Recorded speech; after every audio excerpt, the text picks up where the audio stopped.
Okay, let's talk about love. If love is just, a feeling like feeling happy or a bit blue, then why does falling head over heels feel less like a gentle mood swing and more like, I don't know, you've accidentally mainlined some kind of cosmic super serum mixed with maybe a love potion from Hogwarts? Right. It's intense. Totally. We treat it like this abstract magical force, powerful enough to start wars or make you act completely irrational. But the really fascinating thing is that recent science, like really sophisticated research, it confirms that the magic we feel, it's actually biology. Yeah. Highly complex, measurable biological stuff. Absolutely. It's not just poetry anymore. Welcome to the deep dive. Today we're basically pulling back the velvet curtain on romance, and we're swapping the spellbook for a neurobiology textbook. Our mission here is for you, listening in, to really unpack the source material with us, to see how love is fundamentally grounded in these complex brain processes. So it's like a system designed for survival. It's measurable. You can see it on scans. Quantifiable neural correlates, exactly. We're finding the science hidden right inside what feels like a total mystery. So we're taking this journey straight into the lab, aren't we? Taking love out of the realm of sonnets and putting it under the microscope. Pretty much. For so long, this intense, sometimes frankly terrifying feeling of love was seen as, well, intangible, unknowable almost. But now we know it's a biological event. We can track it, maybe even predict parts of it. Wow. Yeah. So our goal today is to give you a kind of shortcut to understanding the key players in this whole chemical drama. The specific brain regions that light up like a Christmas tree, the hormonal cocktails that drive that obsession, and the deeper evolutionary and psychological models that really shape how we attach to each other and whether relationships, well, succeed or fail. So by the end of this, you'll understand love isn't just some abstract fog. It's real biology. Exactly. No longer an abstraction. Okay, let's get into it. This incredible biological feat. We got to start where all the action is happening, right? The brain. The command center. So when you look at someone you love, or maybe even just, scroll past their picture on your phone, what's your brain actually doing? What's it prioritizing? It turns out it's firing up these specific, really ancient parts of the brain. And they're not just linked to complex emotions, but to pure, raw reward and motivation. Which proves love isn't passive, right? It's not just happening to you. It's an active biological drive. It's structured just like, say, the motivation to eat when you're starving or drink when you're thirsty. It's fundamental. A drive. Okay. And you're saying we can trace that intense drive back to a specific spot, like the engine room. We can. It's often called the brain's motive force generator, scientifically known as the ventral tegmental area, or VTA. This spot is a major hub in the brain's reward system, just packed with dopamine-producing neurons. Dopamine, okay, the pleasure chemical. Well, more like the motivation and reward chemical. And the source material, looking at numerous functional neuroimaging studies, fMRI scans and the like, is really clear on this. The VTA shows significant activation during both maternal love, a mother looking at her child, and romantic love. Both. Wow. Yeah. It's basically the engine shouting, this person, this connection, it's vital, pursue it, protect it. So whether I'm looking at my partner or, my kid, that deep, almost primal wiring is firing away. Telling me this bond is like the most important thing happening right now. That's the feeling, yeah. But the interesting thing is the pattern of that firing, the neural signature, it isn't exactly the same for those two very profound but very different types of love. Because they do feel different, very different. They absolutely do. And the neuroimaging studies, especially findings from a big meta-analysis that combine results from many functional neuroimaging studies, they've captured that difference beautifully. This analysis showed distinct neural signatures. How so? Well, romantic love, especially that initial passionate head over heels stage, it activates the VTA bilaterally, meaning both sides, left and right, of this crucial reward center are firing together pretty much equally. It signals this full system immersion, like your whole brain is saying yes. Okay, full immersion. What about maternal love? Maternal love, interestingly, shows heightened activity primarily in the left VTA, not quite that same bilateral balance. Huh. That is incredibly specific. What's the thinking there? Why would romantic love need both sides firing equally? What's the implication? It probably suggests a difference in, the processing load and the function. That bilateral VTA activation in romantic love might reflect the huge, all-consuming mental effort involved in mate selection, courtship, starting a really high-stakes exclusive pair bond. It's urgent. It's a global priority for the brain. Right, takes over everything. Yeah. Whereas maternal love, being more focused on the left VTA, might be more about, say, protective instincts, vigilant resource allocation, that dedicated singular focus needed for caregiving. So while both are super powerful bonding mechanisms, the brain encodes the romantic connection versus the caregiver connection subtly but measurably differently. Okay, so it's not just one little light bulb going on, it's this massive interconnected system. The sources talk about a triangular pattern of activation, a whole network involved in love. This is where it gets really interesting, I think, for how love actually changes how we think and act. Oh, definitely. It's a full system deployment. It includes regions handling really high-level thinking. For example, the basal ganglia. Now, that's usually associated with motor control, but here it's crucial for habit formation and reward learning. It's basically what embeds your partner into your daily thoughts and routines. Ah, so that's why they become part of your habits, your day-to-day. Exactly. Then we also see activation in the precuneus. Now, this area is involved in self-related processing, like self-awareness and memory, and that's a key insight, right? Love isn't just about the other person. It changes your sense of self. Who you are expands to include them. That makes total sense. Your whole world feels different, and your definition of me suddenly includes us. Precisely.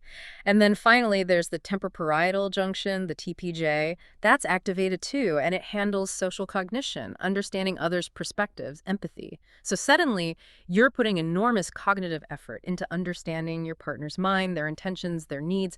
It's like empathy kicked into overdrive. Wow. So yeah, collectively, these regions are managing reward evaluation, social awareness, emotional regulation, and self-definition all at the same time. That's what creates that immersive, all-consuming state we call being in love. And speaking of all-consuming, there's a real wow fact in the research about the intensity of different kinds of love. Like, which one cranks the dial up to 11? Yeah, the intensity levels are truly staggering for parental love. The research consistently shows that parental love generates the most intense brain activity of any type of love studied, especially in an area called the striatum, which is part of that reward system. More intense than romantic love. Significantly more intense in that specific striatal activation pattern. It's a pattern simply not observed to the same degree in other forms of love. Not romantic, not friendship, nothing else matches it there. It just highlights the profound, deeply wired biological imperative we have to bond with and protect our children. It's like the highest setting on the human emotional reactor, non-negotiable for species survival. Okay, that definitely puts the evolutionary stakes in perspective. All right, let's shift gears a bit. Let's talk about why falling in love sometimes feels like you've been hit with a confundus charm from Harry Potter, and the kind that makes you lose all critical judgment, maybe some inhibitions. We all say love is blind, right? Yeah. But is there an actual neurobiological reason for that? There absolutely is, and it involves parts of the brain actually shutting down, becoming less active, which is sometimes even more revealing than seeing what lights up. Okay, what gets turned off? Specifically, two key areas get dampened. First, the amygdala. Now, the amygdala is the brain's fear center. It processes threats, anxiety, fear responses. That gets deactivated or at least turned down. Less fear. And simultaneously, parts of the prefrontal cortex, especially the medial prefrontal cortex, which is heavily involved in complex social judgment, skepticism, critical evaluation of other people, that gets suppressed too. Whoa. Okay, so let me get this straight. The part of your brain that makes you scared and cautious goes quiet. And the part that makes you judge people critically and spot flaws, that also goes quiet. You got it. So if you're suddenly less terrified about taking huge life-altering risks like, I don't know, moving across the country for someone or merging bank accounts after 6 months, and your internal critic that normally spots your partner's, let's say, questionable habits is offline, you're literally, biologically, less critical and less fearful. Precisely.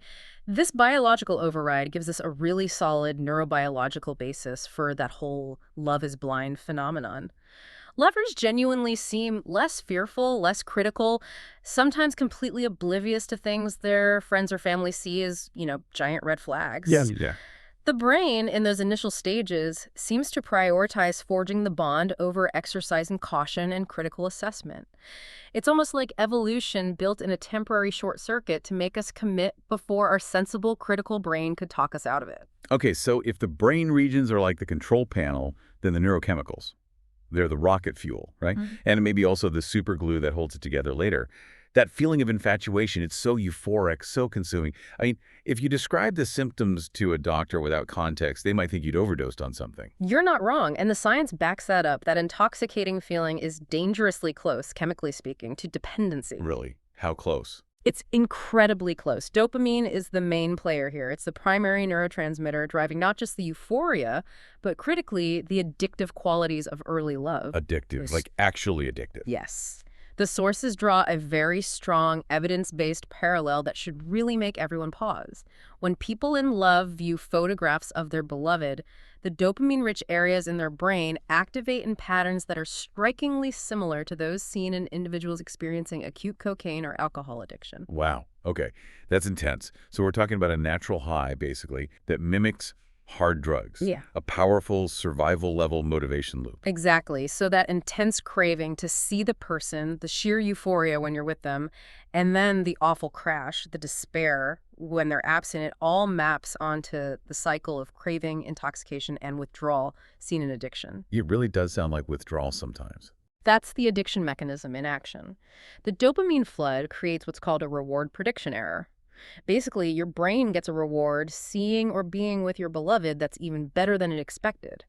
This makes the reward circuit scream, "Do that again, now." Hence the obsession. Hence the obsession, the intoxicating feeling, and crucially, the potential for genuine withdrawal symptoms, that crushing grief, the inability to focus after a breakup.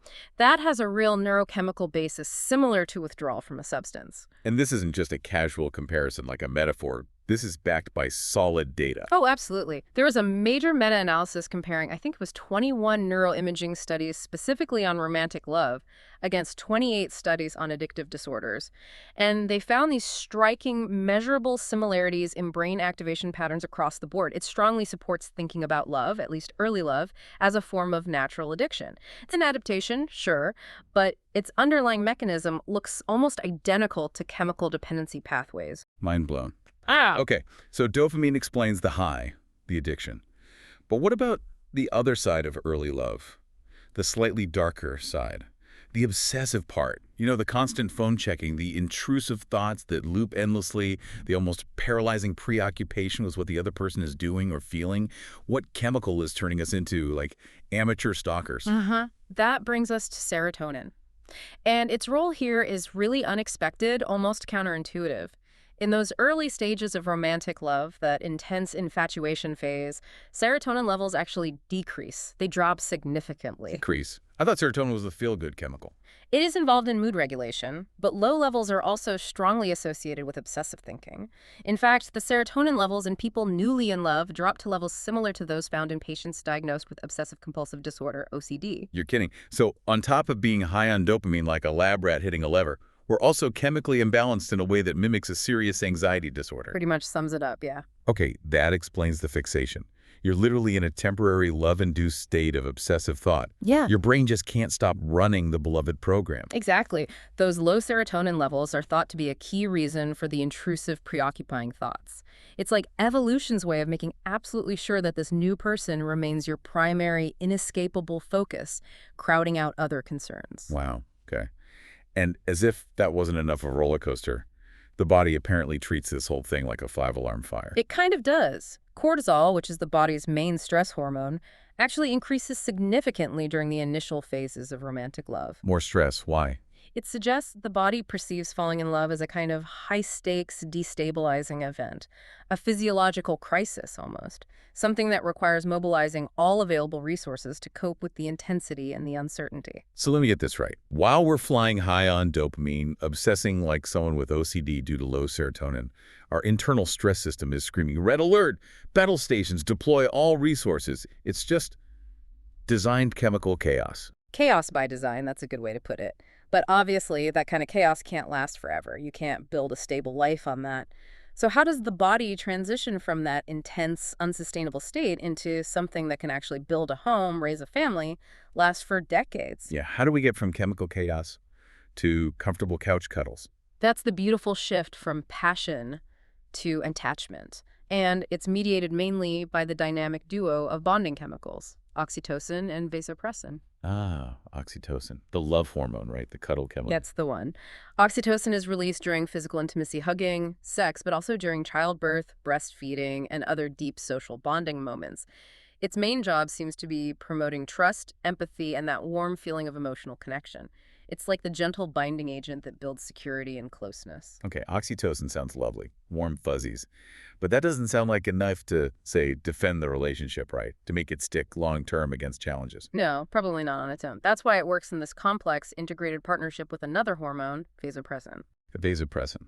Okay, what's its role? Vasopressin is associated more with the protective behavioral side of attachment, things like territorial behavior, maybe some defensive aggression if the bond is threatened, and crucially, long-term pair bonding.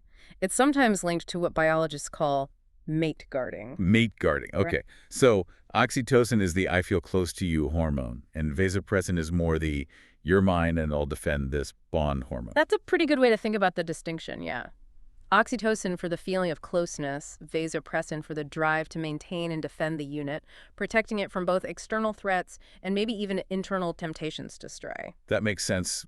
Explains both the connection and the sometimes fierce protectiveness or possessiveness that can come with love. And their interdependence is really key. The sources point to some powerful research, especially work done on prairie voles. Prairie voles, why them? Because they're one of the few mammal species that form long-term monogamous pair bonds, much like humans aspire to.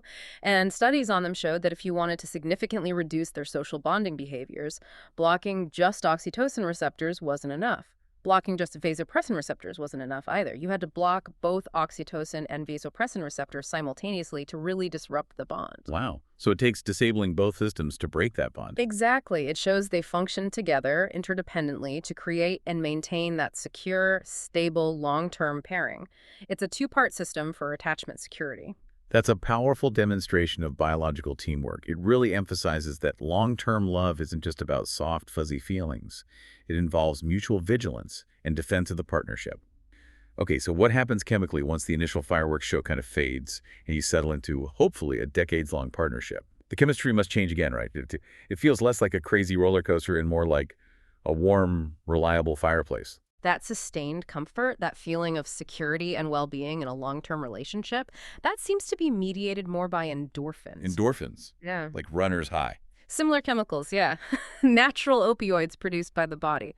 They become more prominent in established long-term relationships. They seem to replace that initial, almost manic, dopamine-driven excitement with calmer feelings of security, satisfaction, and contentment. Ah, so the thrill is replaced by comfort. In a way. And alongside this, the initial surge of sex hormones, testosterone and estrogen, which definitely ramp up sexual desire and arousal in the early passionate stages, tends to settle down. Doesn't mean desire disappears, of course, but the relationship's chemistry shifts. It becomes based more on companionship, stability, and that endorphin-driven comfort, rather than just the frantic pursuit fueled by dopamine and sex hormones. The physical and emotional priorities subtly shift toward calm, reliable presence. Okay, we've dug into the brain wiring, the chemical soup. Yeah. But why? Why did evolution saddle us with this incredibly complicated, stressful, wonderful, sometimes maddening sister in the first place? Evolutionary psychologists have thoughts on this, right? That love isn't some lovely accident of culture. It's a hardcore adaptation. Oh, absolutely. From an evolutionary standpoint, love is seen as fundamentally a commitment device, a sophisticated biological tool designed to solve some very specific, very challenging survival problems unique to our species. A commitment device, meaning Meaning all that intense emotional and physiological stuff we just talked about, the dopamine high, the oxytocin bonding, even the low serotonin obsession, it all evolved to motivate individuals to do something rather unnatural for many mammals. Form exclusive long-term relationships and stick with them even when it gets tough, long past the initial mating phase. And why is that long-term stick-with-itness so crucial for humans? More so than for, say, chimpanzees or most other mammals. It really comes down to our babies. Human infants are born incredibly helpless and dependent. They require a massive amount of sustained cooperative investment from two parents, or at least, multiple dedicated caregivers for many, many years to survive, learn complex skills, and just thrive in our complex social world. Right. Kids take forever to grow up compared to other animals. Exactly. Yeah. We have this extraordinarily long period of childhood dependency. And the feeling of love, that powerful, consuming bonding mechanism between the parents, is basically evolution's ingenious solution to ensure that the parental team stays together long enough to see the job through. Without that biological glue holding the parents together, cooperative child rearing would likely break down long before the offspring were independent. So love is essentially the ultimate parenting hack. Nature's way of ensuring the kids get the resources and protection they need from a stable unit. That's a huge part of it. It locks down the cooperative unit and the resources needed for successful reproduction and child rearing. But beyond just kids, love also serves other related reproductive functions. Like what? Well, it acts as a public signal of commitment, which might attract social support. It encourages the sharing or pooling of resources important for survival and reproduction. It grants preferential sexual access to the partner, increasing reproductive chances. It signals sexual fidelity, which is important for paternal certainty. And it fuels those vasopressin-driven mate-guarding behaviors we mentioned, keeping rivals away and ensuring the offspring are, indeed, the genetic descendants of the investing partners. It's a whole package deal for life cycle survival and reproduction. A full survival strategy wrapped in this intense feeling. Okay, now, if love is this fundamental human evolutionary adaptation, does that mean it's the same everywhere? Is the romantic love we see in Hollywood movies the same as love in a remote tribal village? Or is it a Western invention we've just exported? This is where looking across cultures becomes really important, right, to see if it's truly universal. Exactly. And the cross-cultural evidence strongly suggests that the capacity for romantic love is indeed a human universal. It appears to be what anthropologists call a biosocial universal, found across pretty much all cultures, regardless of their specific social structures or geography. Is there specific research backing that up? Yes. The source material highlights a really landmark study from 1992 by anthropologists William Jankowiak and Edward Fisher. They systematically examined ethnographic data from over 160 different human cultures around the globe, and they looked for specific evidence of romantic love, things like intense longing for the beloved, idealization, emotional dependency, elopement against social norms. And what did they find? They found clear evidence of romantic love in a staggering 87% of the cultures they surveyed, from hunter-gatherers to complex state societies. 87%. Okay, that's huge. That strongly suggests the potential for romantic love is baked into our human DNA, no matter where or when you happen to be born. Precisely. The underlying neurobiological machinery, the VTA firing up, the dopamine surges, the oxytocin release that seems to be universal. However, and this is a crucial nuance, how that capacity is expressed, valued, or even suppressed varies enormously from culture to culture. How so? Well, the cultural elaboration of romantic love changes dramatically. How openly is it displayed? Is it considered a valid reason for marriage, or is it seen as disruptive to family alliances? Is it encouraged or discouraged? These things depend entirely on local social conditions, family structures, like is it a small nuclear family system or large extended kin groups, patriarchal or more egalitarian systems. And the level of gender equality plays a huge role, too. So the feeling seems universal, but the cultural script for how to handle that feeling is incredibly diverse. Got it. The hardware is universal, but the software, the cultural programming, is highly variable. Okay, so we have the biological foundation, the evolutionary purpose. Now we need a kind of map for navigating the actual experience of love once it happens, psychologically. Yeah. And one of the most influential frameworks for this comes from psychologist Robert Sternberg with his triangular theory. Right. Sternberg's triangular theory is really helpful because it takes this multifaceted, often confusing feeling we call love and breaks it down into three core understandable components. It helps you figure out not just if you're in love, but maybe what kind of love you're actually experiencing or aiming for. Okay, so what are the three corners of the triangle? Let's start with dimension one. Dimension one is intimacy. This is the emotional component. It's about feelings of closeness, connectedness, bondedness. Things like sharing your hopes and fears, feeling understood, providing and receiving emotional support. It's that feeling of deep friendship and trust, the soul-to-soul connection. Okay, intimacy, emotional closeness. Dimension two. Dimension two is passion. This is the motivational drive, the hot component. It includes physical attraction, sexual desire, romance, arousal. It's the energy that often sparks the relationship, that intense dopamine-fueled longing and desire we talked about earlier. Got it. Intimacy, passion, And the third corner, dimension 3. That's commitment. This is the cognitive component, the decision-making part. It involves, in the short term, the decision that you love the person, and in the long term, the commitment to maintain that love and the relationship through thick and thin, including shared plans for the future. It's the deliberate choice to stay and work on the relationship. Okay, intimacy, passion, commitment. And Sternberg says the different types of love are basically different combinations of these three, right? Can you give us a couple of examples? Like, what if you have two but not the third? Sure. For example, if you combine intimacy, closeness, and passion, desire, but you lack commitment, Sternberg calls that romantic love. Think of maybe a passionate summer fling, lots of sharing, lots of heat, but you both know it's temporary. Okay, makes sense. What about, say, intimacy and commitment, but the passion has faded? That's companionate love. This is often seen in long-term marriages where the sexual spark might have dimmed, but there's still deep affection, closeness, and a strong commitment to stay together. You also see it in very close friendships or between family members. Strong bond, deep care, solid commitment, but not romantic or sexual heat. Right. And one more. What if you have passion and commitment, but no real intimacy? Sternberg calls that fatuous love. Think of a whirlwind romance that leads to a quick marriage based mostly on intense physical attraction and a sudden decision to commit, but without taking the time to really get to know each other deeply, to build that emotional intimacy and understanding. It might look committed on the surface, but lacks the deep foundation of shared vulnerability. Fatuous love, like a foolish love. Interesting. And the ultimate goal, according to Sternberg, is having all three. Exactly. The combination of intimacy, passion, and commitment is what he calls consummate love.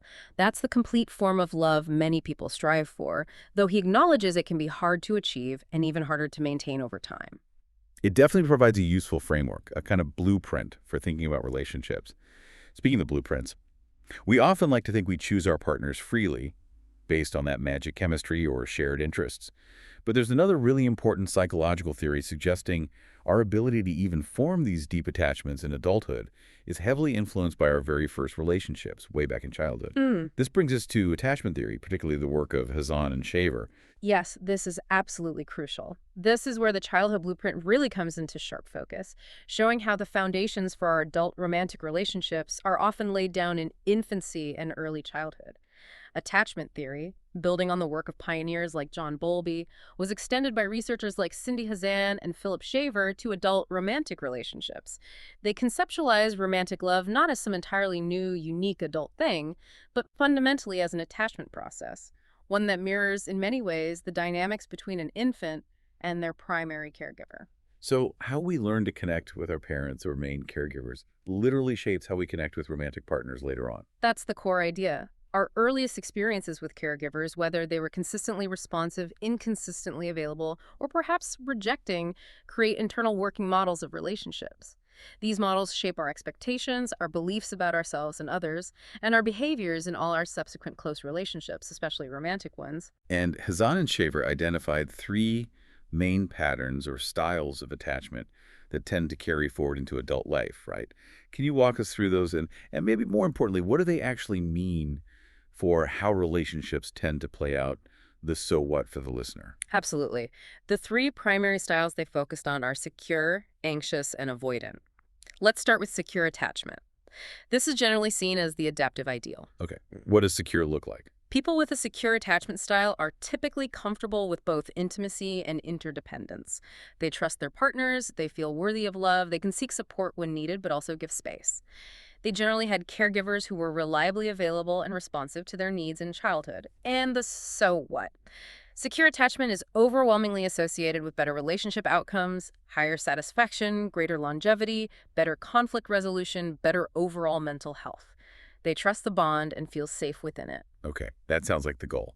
Yeah. What about the other two, the less secure styles? Right. Second, there's anxious attachment, sometimes called anxious preoccupied. This style is characterized by a deep-seated fear of abandonment and results in high relationship anxiety. What does that look like in practice? These individuals often crave intense closeness and intimacy, but they simultaneously worry their partner doesn't love them enough or will leave them. They might need constant reassurance, they can be hypervigilant, signs of rejection, maybe a bit clingy or demanding. Their caregiving history was likely inconsistent, sometimes responsive, sometimes not, leading them to feel insecure and perpetually anxious about the relationship's stability. Okay, high anxiety, fear of loss. Yeah. And the third style. Third is avoidant attachment. This style is marked by a significant discomfort with closeness, intimacy, and emotional vulnerability. So the opposite of anxious, in a way. In some ways, yes. People with an avoidant style tend to prioritize independence and self-sufficiency, sometimes to an extreme. They may downplay the importance of relationships, feel uncomfortable with deep emotional sharing, and tend to withdraw emotionally or physically when things get too close or too serious. They might push partners away, especially during times of stress. Their caregivers may have been consistently unresponsive, rejecting, or emotionally distant, teaching them early on that relying on others isn't safe or effective. Wow. So what here is pretty huge. These attachment styles, formed so early, act like these invisible scripts that profoundly influence who we're drawn to, how satisfied we are in relationships, how long they last, how we handle conflict, and even our broader mental health. It's like carrying around emotional baggage you didn't even realize you packed, influencing your choices long before you met your current partner. Precisely. And understanding your own attachment style and perhaps your partner's style can be incredibly illuminating. It doesn't mean you're doomed if you're not secure, but it provides a framework for understanding certain dynamics and potentially working towards more secure functioning, what researchers call earned security. It's crucial for navigating relationships more effectively. Okay, we've journeyed through the brain scans, the chemical reactions, the evolutionary pressures, the psychological blueprints. Now let's talk about the real-world impact. Why love isn't just, a nice feeling or a psychological bonus. Why it might actually be a literal superpower, something that tangibly extends your life and dramatically boosts your physical health. Maybe the best preventative medicine out there, and it's free. The physical health benefits are truly remarkable, and they're quantifiable. It really confirms that being in a stable, loving, supportive relationship acts as a significant buffer against chronic stress, which we know takes a huge toll on the body over time. So what kind of benefits are we talking about? Well, numerous large-scale studies show that individuals in stable, loving relationships consistently have a decreased risk of developing heart disease. They tend to have lower blood pressure on average, they show improved immune function, and they even tend to recover faster and more fully from serious illnesses or surgeries. Faster recovery, wow. And can we link this back to those bonding chemicals we talked about, like oxytocin? Yes, absolutely. A lot of the cardiovascular benefits, for instance, seem linked directly to the effects of reduced chronic stress, which means lower levels of damaging cortisol, and also the positive effects of increased oxytocin production. Oxytocin isn't just about feeling good emotionally, it actually has demonstrated anti-inflammatory properties throughout the body. So love via oxytocin and reduced stress is literally calming inflammation and protecting your cardiovascular system. So love is literally good for your heart in a medical sense. It really appears to be. It lowers the long-term physiological wear and tear on your entire system. And this translates into actually living longer. The longevity statistics here are pretty jaw-dropping. They are. Multiple studies controlling for various other factors consistently show that married individuals as a proxy for stable partnership, though quality matters too, have a significantly lower risk of early death compared to single, divorced, or widowed individuals. One often cited figure puts it at around a 24% lower risk of premature mortality for married folks. 24%, Yo! that's huge. That's a protective factor comparable to quitting smoking or managing major diseases. It's a very significant effect size, and crucially, the quality of the relationship amplifies this protective effect. How so? Well, the sources highlight some really powerful data from patients undergoing coronary artery bypass surgery, obviously a major life-threatening event. Studies following these patients found that married individuals were already about 2.5 times more likely to still be alive 15 years after the surgery compared to their single counterparts. Okay, 2.5 times more likely just by being married. Right. But here's the kicker. If those married individuals also reported high marital satisfaction, meaning they were in happy, supportive relationships, their survival advantage increased even further. They were 3.2 times more likely to be alive 15 years later. Well, 3.2 times. So it's not just having a ring on your finger, it's the quality of the love, the support, the satisfaction that acts like potent medicine, literally extending life after a major health crisis. Exactly. It's likely due to a combination of factors: better adherence to medical advice, shared health behaviors, better emotional resilience, reduced depression, just having someone looking out for you. But the effect is undeniable. High-quality love is a powerful predictor of long-term survival. Amazing. And the health benefits even trickle down to our immune system, our ability ability to fight off bugs. There was a study mentioned, Yeah. 2019. Yes, that was a fascinating study. It looked at biological markers in people who were actively in the process of falling in love, that early infatuation stage. And it found measurable changes in their immune system activity.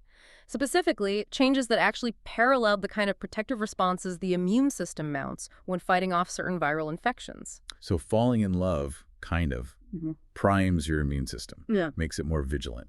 It appears to nudge it in that direction, yes. As if the body anticipates needing stronger defenses during this intense bonding period. Furthermore, related research, often in animal models like those para-bonded prairie voles again, has shown intriguing links. For instance, tissue samples from securely pair-bonded animals were found to be significantly less likely to develop cancerous tumors compared to samples from animals whose bonds were disrupted or who were socially isolated. It suggests the bond itself might confer some fundamental biological protection, perhaps via stress reduction and hormonal balance. That is just extraordinary. Love isn't just good for the soul. It seems to be actively optimizing our survival hardware right down to the cellular level. Okay, let's pivot a bit. We've talked about observing love's effects, brain scans, hormone levels, health outcomes. But how is science trying to move beyond just observing this mystery to maybe predicting or modeling it? Are we getting into sci-fi territory here? Well, traditional methods like fMRI and PE scans, while foundational, often rely on pretty limited lab setups, right? Like showing someone a picture of their beloved while they lie perfectly still in a noisy machine. It gives us snapshots, but maybe not the full dynamic picture. Right, not quite real life. So the emerging frontier, and it is still emerging, involves using computational modeling, trying to approach human connection less like simple chemistry and more like, well, complex system science, maybe like modeling economics or even physics. Okay, computational modeling sounds like something Q would invent for Captain Picard on Star Trek. Using algorithms to predict dating outcomes. A prediction machine for love, is that the idea? That's essentially the ambitious goal, yes. And we're seeing the first steps. For example, the sources mention research like the resource allocation model. This was developed by Dr. Daniel Conroy Beam and his colleagues, I believe at UC Santa Barbara. Resource allocation model. Oh, okay. What does that mean? It basically treats mate choice not as some unpredictable magical spark, but more like an investment problem. How do individuals allocate their limited, valuable resources, things like their time, their emotional energy, their physical attractiveness, their kindness, their social status when choosing a partner? And crucially, how does the reciprocity of that investment from the other person impact whether a relationship actually forms and lasts? So it's like a romantic stock market. You're investing resources and hoping for a good return from the other person. That's one way to conceptualize it, yeah. It's trying to mathematically model the complex trade-off and decisions people make, consciously or unconsciously, when forming bonds. Okay. So how accurate is this love algorithm? Can this machine actually predict the notoriously unpredictable human heart? Well, it's definitely not perfect, not by a long shot. Human behavior is incredibly complex. But in their studies, this resource allocation model achieved approximately 45% accuracy in predicting actual couple formation in real-world dating scenarios. 45%. Yeah. Huh. It's significantly better than just random chance, right? Yeah. Especially given how messy and personal choosing a partner is. Exactly. Getting nearly halfway there just by modeling factors like individual preferences, perceived attractiveness, personality matches, and that crucial element of reciprocity. It's pretty remarkable. It shows that even in something as seemingly chaotic as falling in love, there are underlying quantifiable patterns related to resource exchange and investment. 45% accuracy based on a mathematical investment problem. That is both incredibly insightful about the patterns in our choices and, yeah, maybe slightly terrifying in how predictable we might be. It certainly highlights how the study of love is becoming increasingly interdisciplinary.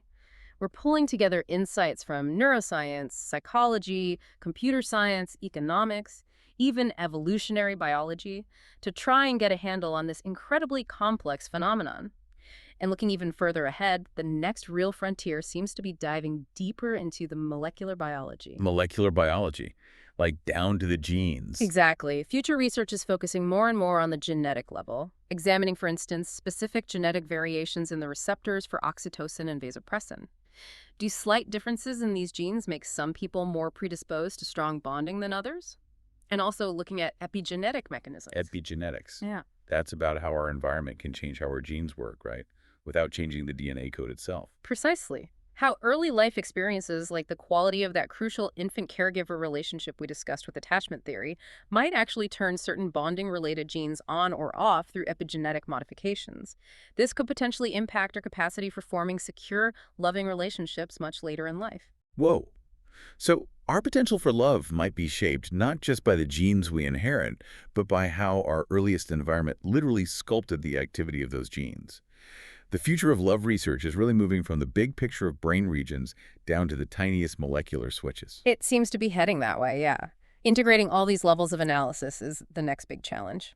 Hashtag outro. Okay, wow. That was a serious deep dive. Let's try and boil down the biggest takeaways from exploring the actual science behind the human heart. We set out asking if love was a spell or a superpower, and it seems like the answer is, well, complicated, but leaning heavily towards superpower territory, albeit one with a very specific, sometimes messy, biological instruction manual. So takeaway one, biology is basically destiny, or at least a huge part of it. Love isn't just some vague poetic notion, it's a measurable chemical cascade. Your brain literally treats that initial infatuation phase like a natural addiction, fueled by dopamine highs and the obsessive chaos of low serotonin. Only later does it settle into the calmer, more sustainable comfort provided by endorphins and the deep interdependent bonding driven by oxytocin and vasopressin. It's an intoxicating, stressful, beautiful process engineered by evolution specifically for commitment. Right, it's chemistry with a purpose. Takeaway two, that childhood blueprint really matters. Our ability to love as adults and the specific patterns we fall into in relationships, secure, anxious, or avoidant, are often profoundly shaped by our earliest attachment experiences, just as Hazan and Shaver described. How you learn to connect as a baby directly impacts who you choose, the kind of love you seek, and how well you navigate intimacy and commitment years later. Who we were absolutely impacts who we love. Our past echoes and our present bonds. And takeaway three, love literally saves lives. This isn't hyperbole. The health benefits are real and quantifiable. Being in a stable, satisfying, loving relationship demonstrably lowers your risk of heart disease, lowers blood pressure, boosts your immune system likely by buffering chronic stress, and significantly increases your chances of living a longer, healthier life. It might just be the most powerful preventative medicine we have access to. It's a profound biological advantage. So I think the big picture thought here is that the scientific study of love is rapidly evolving. It's moving towards much greater integration across disciplines that rarely used to talk to each other. Neuroscience, psychology, yes, but also anthropology, computer science, genetics, even economics. And the sheer complexity we're uncovering only underscores how fundamentally important love is to human flourishing, to our survival and well-being, no matter how magical or utterly chaotic it might feel when you're in the thick of it. Yeah. We started by asking if it was a spell or a superpower. We found out it's definitely a superpower one, with a defined chemical formula, predictable activation patterns, and even some quantifiable side effects, both good and bad. But maybe here's a final question to leave you with, something to chew on. If we know love's neurochemistry mirrors addiction, if we know our childhoods write scripts for our hearts, and if we can even start predicting relationship success with computer models like Conroy Beam's 35% accuracy, Yeah. does unraveling all this science demystify the magic? Does it take away the wonder? Or does understanding the profound biological stakes, the intricate evolutionary design, and the sheer complexity involved in two people managing to choose each other and make it work, does that make the choice, the connection, even more wondrous, even more profound? That's a great question. Something to mull over until our next deep dive.